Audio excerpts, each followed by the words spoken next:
नमस्कार दोस्तों। आज हम बात करेंगे पिछले हफ्ते ग्लोबल इंडाइसिस में कैसा मूवमेंट रहा और किस तरीके का फाइनेंशियल मार्केट हमने पिछले हफ्ते देखा। अगर हम देखें तो पिछले हफ्ते ऑलमोस्ट सभी इंडेक्सेस में एक तेज़ी का माहौल देखने को मिला, जहां हमने डाउ जोन्स के अंदर करीबन 1.50% की तेज़ी आते हुए देखी और वहीं हमने नेस्डेक के अंदर करीबन 5% के गेंस आते हुए देखे। वहीं अगर हम कैक और डेक्स की बात करें तो कैक के अंदर हमने ऑलमोस्ट 1.99% के हायर लेवल्स आते हुए देखे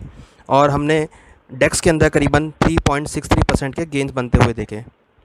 वहीं अगर हम डोमेस्टिक मार्केट की बात करें तो हमने निफ्टी में करीबन 2.47% की तेज़ी आते हुए देखी और निफ्टी का इंडेक्स इस बार 10,572 के स्तर पर बंद होता हुआ दिखाई दिया।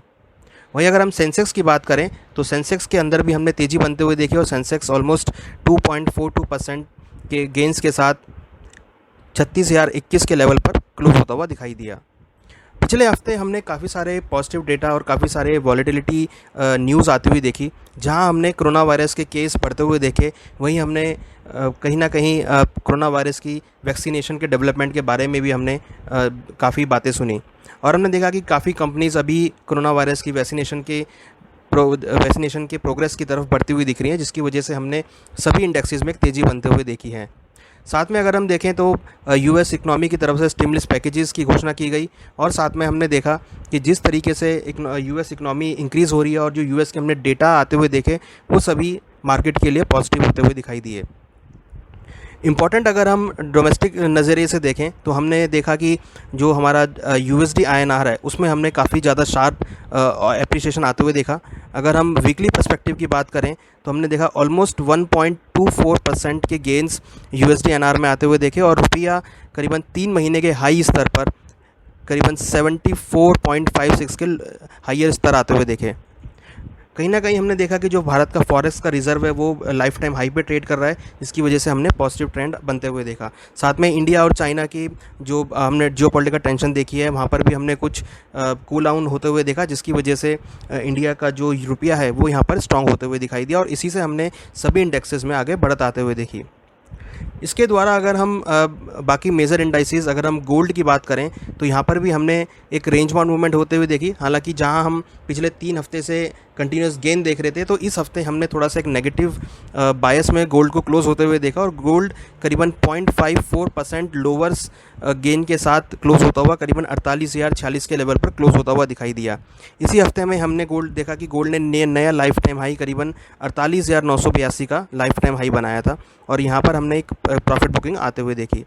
इंटरनेशनल मार्केट की अगर बात करें तो इंटरनेशनल मार्केट में गोल्ड ने करीबन $1790 के आसपास के स्तर को टेस्ट किया और करीबन 0.22% के पॉजिटिव गेन के साथ बंद होता हुआ दिखाई दिया। कहीं ना कहीं अगर देखें तो जिस तरह कोरोना वायरस के केसेस बढ़ रहे हैं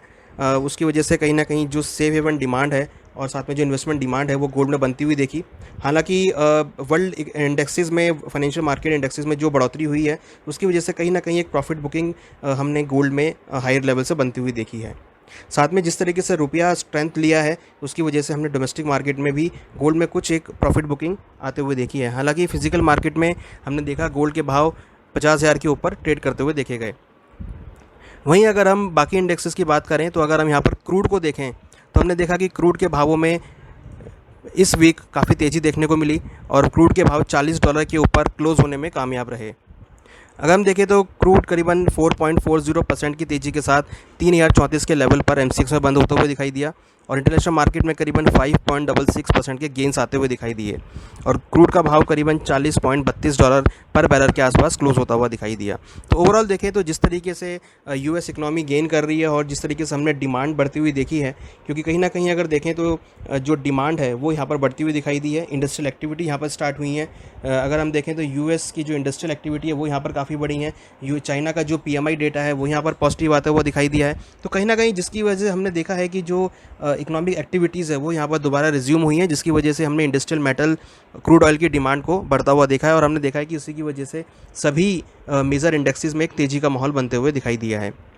हालांकि अगर हम बेस मेटल्स की बात करें तो बेस मेटल इस हफ्ते थोड़े पॉजिटिव वे में क्लोज हुए। कॉपर हमने करीबन 0.32% के गेंस आते हुए देखे और कॉपर में हमने इस वीक में 469 का एक नया कॉन्ट्रैक्ट हाई बनते हुए देखा। तो कहीं ना कहीं अगर देखें तो बेस मेटल की जो डिमांड है वो यहाँ पर बढ़ती हुई दिखाई दी, जिसकी वजह से हमने बेस मेटल्स में एक अपसाइड मोमेंटम आते हुए देखा है।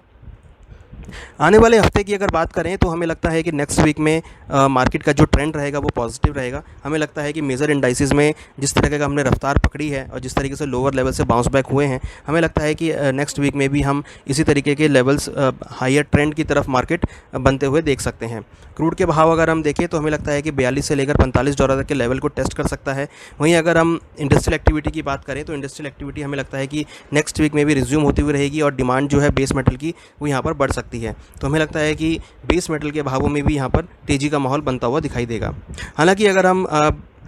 गोल्ड और सिल्वर की बात करें तो हमें लगता है कि यहाँ पर गोल्ड के भावों में भी तेज़ी का माहौल बनता हुआ नज़र आएगा, ट्रेंड पॉजिटिव रहेगा और हमें लगता है कि गोल्ड के भाव अगेन 49,000 तक के लेवल को टेस्ट कर सकते हैं। तो कहीं ना कहीं ये देखें तो ओवरऑल हमें लगता है कि नेक्स्ट वीक के अंदर भी मार्केट का जो ट्रेंड है वो पॉजिटिव रहेगा इन टर्म्स ऑफ अगर हम इक्विटी मार्केट की बात करें या फिर कमोडिटी मार्केट की बात करें तो जो मेजर इंडाइसिस हैं जिस तरीके का हमने लास्ट वीक परफॉर्मेंस देखा है वैसे ही परफॉर्मेंस हमें लगता है कि अगले हफ्ते भी यहाँ पर देखने को मिल सकता है। वही अगर हम एग्रीकल्चर फ्रंट पर बात करें तो यहाँ पर हमने मानसून को ऑन द टाइम आते हुए देखा है और हमने देखा है कि मानसून ऑलमोस्ट महाराष्ट्र, गुजरात, मध्य प्रदेश के कई इलाकों में ऑन द टाइम आता हुआ दिखाई दिया है, जिससे भी भारतीय सेक्टर को काफ़ी एक सपोर्ट मिला है और हमने देखा है कि उसकी वजह से भी इक्विटी मार्केट के अंदर तेज़ी बनते हुए देखी है। तो हमें लगता है कि और हमने साथ में खरीफ के डेटा आते हुए देखे हैं। खरीफ के डेटा में ये एक्सपेक्टेशन देखने को मिल रही है कि इस बार जो क्रॉप का प्रोडक्शन है वो अच्छा हो सकता है। तो कहीं ना कहीं हमें लगता है कि अच्छे मानसून की वजह से एग्री कमोडिटीज़ के भावों में कुछ दबाव देखने को मिल सकता है। तो हो सकता है कि अगले हफ्ते एग्रीकल्चर कमोडिटीज़ के भावों में दबाव देखने को मिल सकता है, क्योंकि यहाँ पर अच्छा मानसून देखने को मिल रहा है। और आगे अगले हफ्ते अगर हम मानसून की प्रोग्रेस की बात करें तो एक्सपेक्टेड है कि हरियाणा, पंजाब, राजस्थान के एरिया में भी मानसून टच होता हुआ दिखाई देगा, जिससे आगे हम देखेंगे तो जो मेन एग्रीकल्चर कमोडिटी है उनके भावों में कुछ दबाव देखने को मिल सकता है। तो ये था पिछले हफ्ते का हाल और हमें लगता है कि अगले हफ्ते भी ऐसे ही मार्केट एक अपसाइड मूव में ट्रेड कर सकता है। पर्टिकुलर अगर हम इक्विटी मार्केट की बात करें या अगर हम फाइनेंशियल सेक्टर की बात करें या फिर अगर हम क्रूड ऑयल की बात करें तो हमें लगता है कि इंडस्ट्रियल एक्टिविटी बढ़ने की वजह से सभी सेक्टर को एक बूस्ट मिलता हुआ दिखाई देगा। आशा करते हैं आपको इस पॉडकास्ट से काफ़ी जानकारी मिली होगी। धन्यवाद।